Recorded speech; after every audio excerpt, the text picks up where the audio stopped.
প্রিয় শিক্ষার্থীরা আসসালামু আলাইকুম, আশা করি সবাই ভালো আছো। আজকে আমি চলে আসলাম একটি নতুন পর্বে। এ পর্বে আলোচনা করব অনুশীলনী 1.3 16 পৃষ্ঠার 1 নম্বর অঙ্ক নিয়ে। তো তোমরা ক্লাসটি শেষ পর্যন্ত দেখবা, আমি তোমাদেরকে সহজভাবে বুঝিয়ে দেওয়ার চেষ্টা করবো ইনশাআল্লাহ। আর আমার চ্যানেলে যারা নতুন তারা চ্যানেলটি সাবস্ক্রাইব করে অবশ্যই আমার পাশে থাকবে এবং ভিডিও ভালো লাগলে ভিডিও শেষে একটি লাইক কমেন্ট করে দিবে। তো চলো অঙ্কগুলো শুরু করি। তো বলছে যে 1 নম্বরে মৌলিক গুণনীয়কের সাহায্যে গসাগু নির্ণয় করো। তো মৌলিক গুণনীয়ক কি এটা আমরা জানবো, তার পূর্বে গসাগু কি সেটা আমাদের জানতে হবে। কারণ যেহেতু এটা গসাগু ও লসাগু এর অধ্যায়, সেহেতু গসাগু কি আমাদের জানতে হবে। তো গসাগুর পূর্ণরূপ হচ্ছে গরিষ্ঠ সাধারণ গুণনীয়ক। তাহলে গসাগুর পূর্ণরূপ কি? গরিষ্ঠ সাধারণ গুণনীয়ক, অর্থাৎ গরিষ্ঠ মানে বড়। গুণনীয়কের মধ্যে অর্থাৎ সাধারণ গুণনীয়কের মধ্যে সবচাইতে যেটা বড় গুণনীয়ক হবে সেটা হবে গরিষ্ঠ সাধারণ গুণনীয়ক গসাগু। ঠিক আছে। তো বলছে যে 1 নম্বরে মৌলিক গুণনীয়কের সাহায্যে গসাগু নির্ণয় করো। মৌলিক গুণনীয়কের সাহায্যে, তো এখানে মৌলিক গুণনীয়ক বলতে কি, গুণনীয়ক কি এবং মৌলিক গুণনীয়ক কি সেগুলো আগে জানতে হবে। তো গুণনীয়ক হচ্ছে একটি সংখ্যাকে যতগুলো সংখ্যা দ্বারা ভাগ করলে নিঃশেষে বিভাজ্য হয় ওই সংখ্যাগুলোকে সংখ্যাটির গুণনীয়ক বলে।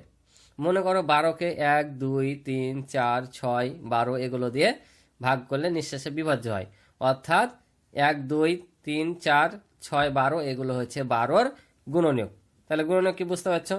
এখন মৌলিক গুণনীয়ক কি, তো মৌলিক গুণনীয়ক জানার আগে মৌলিক সংখ্যাকে আমি জেনে নিই।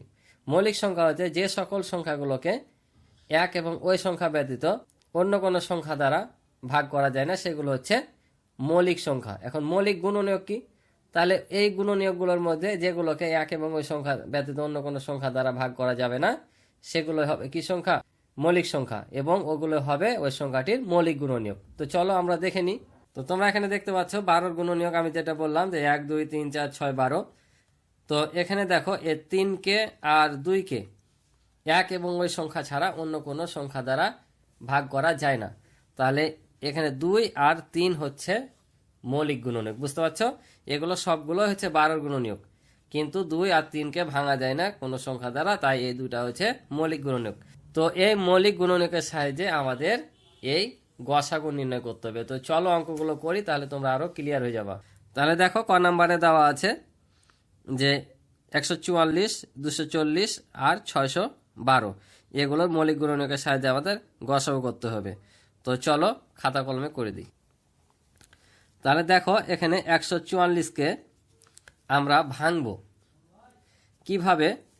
তো সব সময় এখানে মৌলিক সংখ্যাগুলো দ্বারা এগুলোকে ভাঙার চেষ্টা করবা। মৌলিক সংখ্যা যেমন 2 3 5 7 11 এগুলো দিয়ে। কেন মৌলিক সংখ্যা দিয়ে বললাম, কারণ 4 6 8 এগুলো দিয়ে ভাঙতে হবে না। কারণ 4 6 8 দিয়ে যদি ভাঙো তুমি অর্থাৎ ভাগ করো, তাহলে তো তোমার 2 দিয়ে ভাগ করা গেল, কারণ যে কোনো জোড় সংখ্যা 2 দ্বারা বিভাজ্য।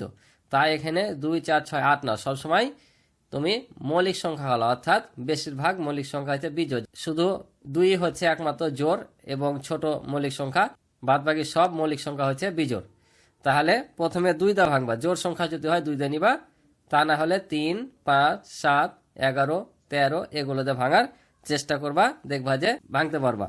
তাহলে প্রথমে দেখতে পাচ্ছি 144 কি জোড় সংখ্যা, তাহলে 2 দ্বারা যাবে, অর্থাৎ 2 গুণিত এটাকে 2 দ্বারা ভাগ করবা, ভাগ করে ভাগফল এবং ভাজকটা এখানে বসাবা। ঠিক আছে। তো দেখো 2 দিয়ে তাহলে এটাকে ভাগ করি যদি আমি 144কে, তাহলে 7 দুগুণা হবে 14, তাহলে 14 4 নামবে আর 2 দুগুণা 4, তাহলে কত পেলাম 72।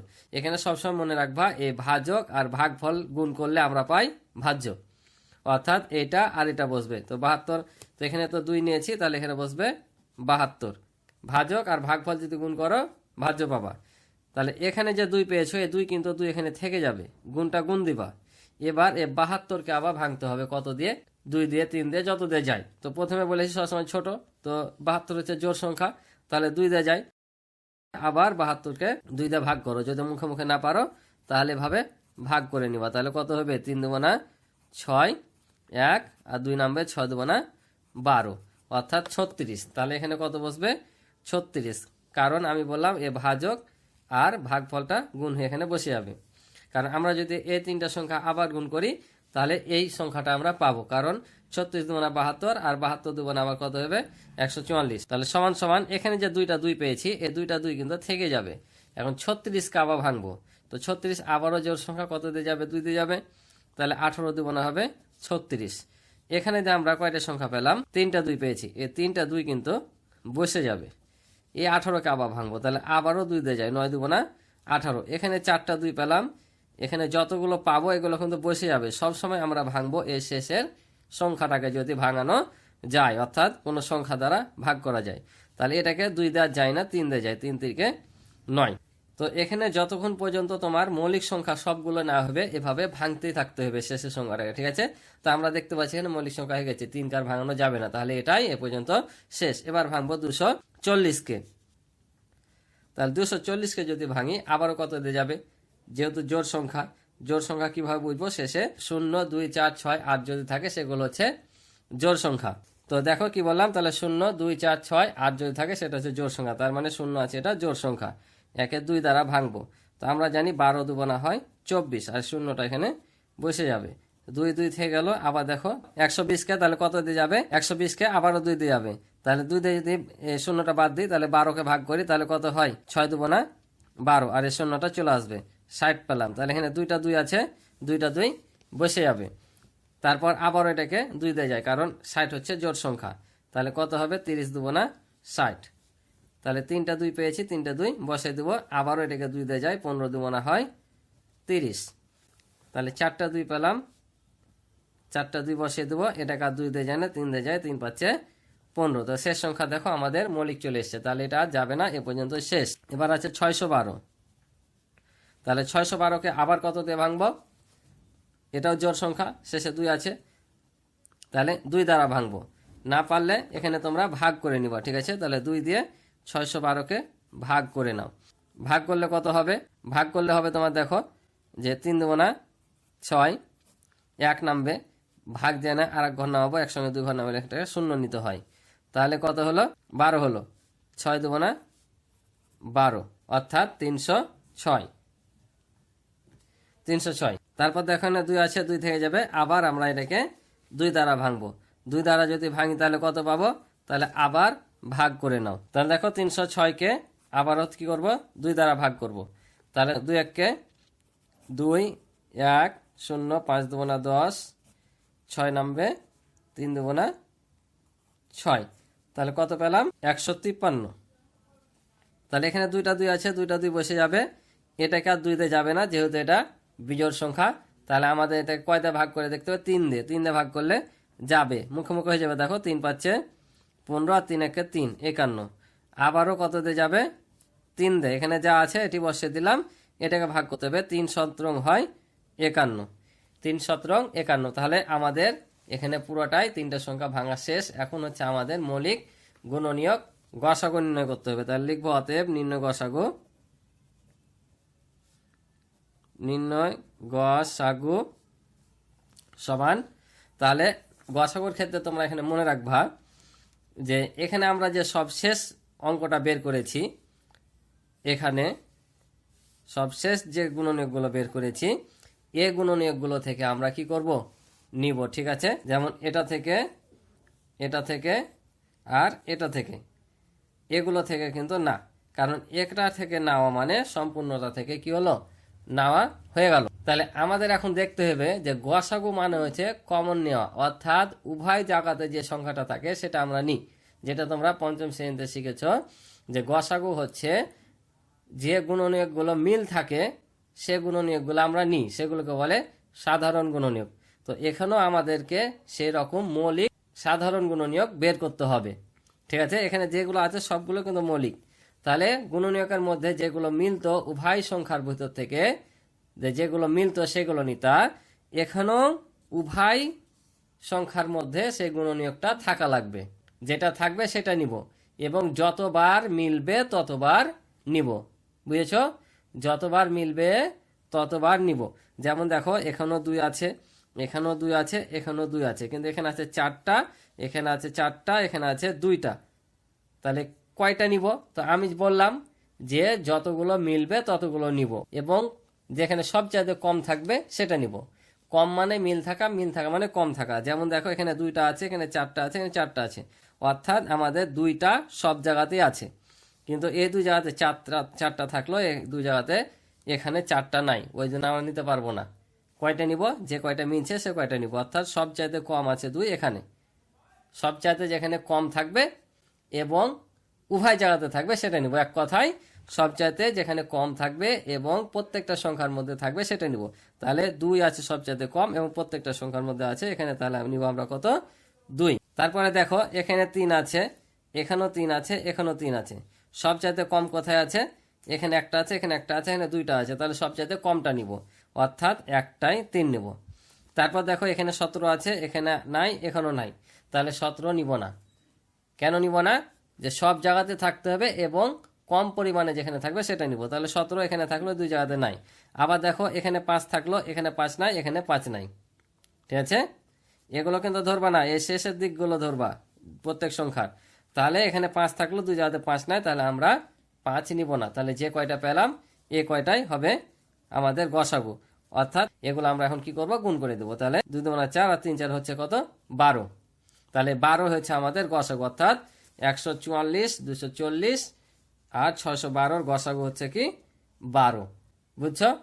আশা করি তোমরা বুঝেছো। তাহলে দেখো খ নাম্বারটা 525, 495 আর 570 দেওয়া আছে।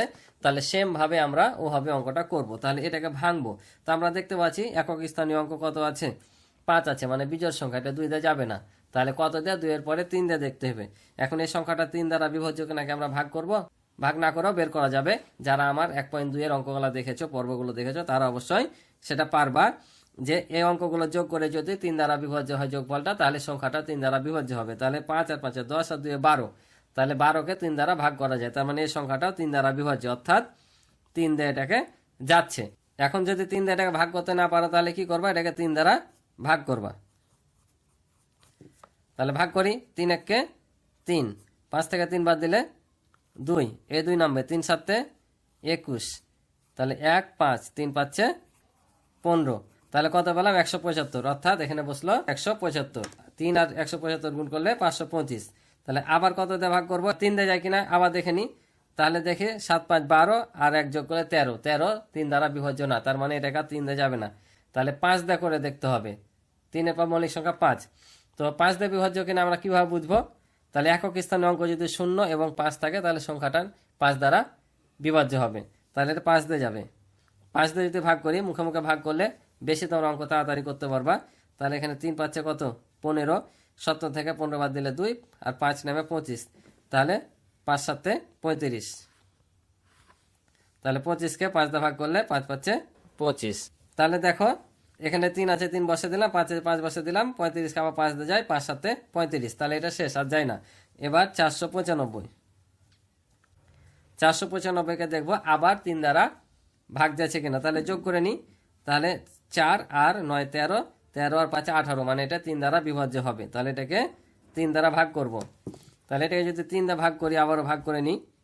495কে যদি 3 দ্বারা ভাগ করি, এবার ভাগ করে করে বসাবা, তাহলে সুবিধা হবে। তাহলে 3 1 3, 1 19, 19 3 6 কত 18, 1 15 আর 3 5 15, তাহলে কত পেলাম, 165 পেলাম।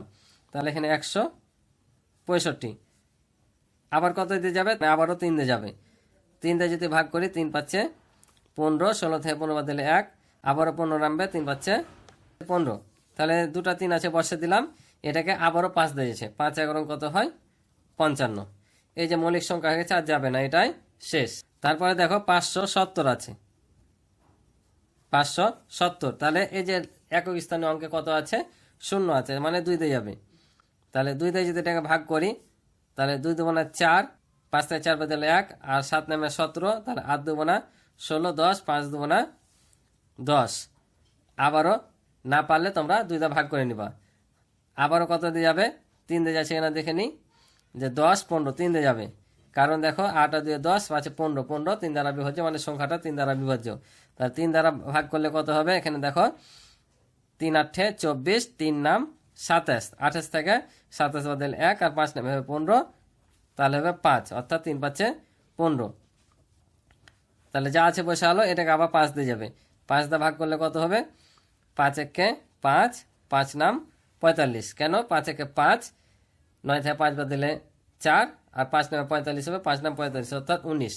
এটাও কিন্তু মৌলিক সংখ্যা, এটাকে আর ভাঙা যায় না। তাহলে আমরা এখন গসাগু বের করে নিব। তাহলে অতএব নিম্ন গসাগু।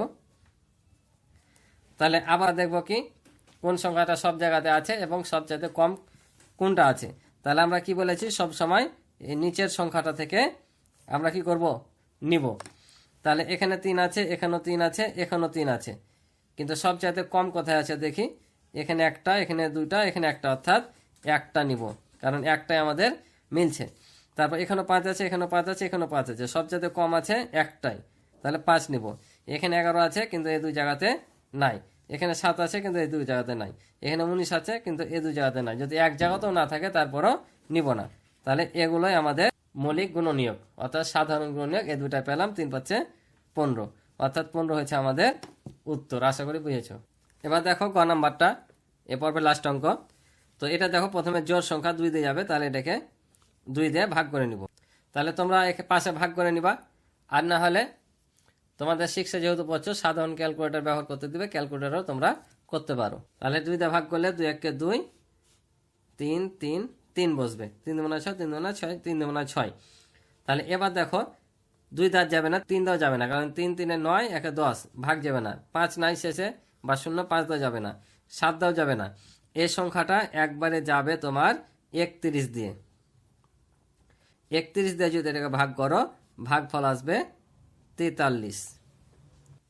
কারণ দেখো এখানে 2 ঘর নিলে কমে যাবে, 3 ঘর যদি নিই তাহলে 4 দিয়ে গুণ করে এটা, তাহলে কত, 4 1 4 আর 3 4 12। তাহলে এখান থেকে 10 ধার নিলাম, তাহলে 13 থেকে 4 দিলে 9, এখানে নামলো 3। তাহলে আবার যদি 3 দিয়ে গুণ করি, 3 1 3, 3 3 9, তাহলে কত পেলাম, 43 পেলাম। ঠিক আছে, যেহেতু এটা মৌলিক সংখ্যা আর যাবে না, তাই এখান পর্যন্ত এটা থেকে যাবে। তারপর দেখো এটা তো বিজোড় সংখ্যা, তাই 2 দিয়ে যাবে না, 3 দিয়ে যাবে কিনা দেখি। 3 নাম 27, 33, 3 দিয়ে এটাকে যাবে, যেহেতু এর অঙ্ক হলো যোগফল 3 দ্বারা বিভাজ্য। তাহলে 3 3 9, 3 2 6, 3 3 9, 3 3 9। এটাকে এখন কত দিয়ে যাবে, এটাকে একবারে তোমার 53 দিয়ে যাবে। তোমরা ক্যালকুলেটর যেহেতু ব্যবহার করতে দিবে, তোমরা টিপে টিপে দেখবা মৌলিক সংখ্যাগুলো দিয়ে। আমি দেখো যতগুলো ভেঙেছি সবই কিন্তু মৌলিক সংখ্যা, 31ও কিন্তু মৌলিকগুলো দিয়ে ভাগ করে দেখবা। ঠিক আছে, 17 19 23 এভাবে ভাগ করে দেখবা, শেষ পর্যন্ত 53তে এসে মিলবে। তাহলে 53কে দিয়ে এটা যদি ভাগ করি, আমরা ভাগফল পাবো 61। তাহলে এখানে দেখো, এখানে 2 31 43 3 53 61, এখানে কারো মধ্যে কোনো সংখ্যা কিন্তু আর নাই, আর এটাকে আর ভাঙা যাবে না, এটাও একটা মৌলিক সংখ্যা। তাহলে এখানে কোনো সংখ্যা মিলছে না। তাহলে এখানে গসাগু কত হবে, একটা জিনিস মনে রাখবা, 2 বা ততোধিক সংখ্যার মধ্যে কোনো সাধারণ গুণনীয়ক না থাকলে বা সাধারণ মৌলিক গুণনীয়ক না থাকলে গসাগু কত হয়, 1 হয়। ঠিক আছে, তাহলে দেখো ওটাই লিখলাম যে 2 বা ততোধিক সংখ্যার মধ্যে সাধারণ গুণনীয়ক না থাকলে তাদের গসাগু হয় 1। যেহেতু 2666 ও 9699 এর মধ্যে কোনো সাধারণ গুণনীয়ক নেই, সুতরাং এত এর গসাগু হচ্ছে 1। আশা করি তোমরা অঙ্কগুলো বুঝেছো। তো আজকে এই পর্যন্ত ছিল পর্বের অঙ্ক। তো সকলে ভালো থাকো, সুস্থ থাকো, এই কামনা শেষ করছি। আল্লাহ হাফিজ।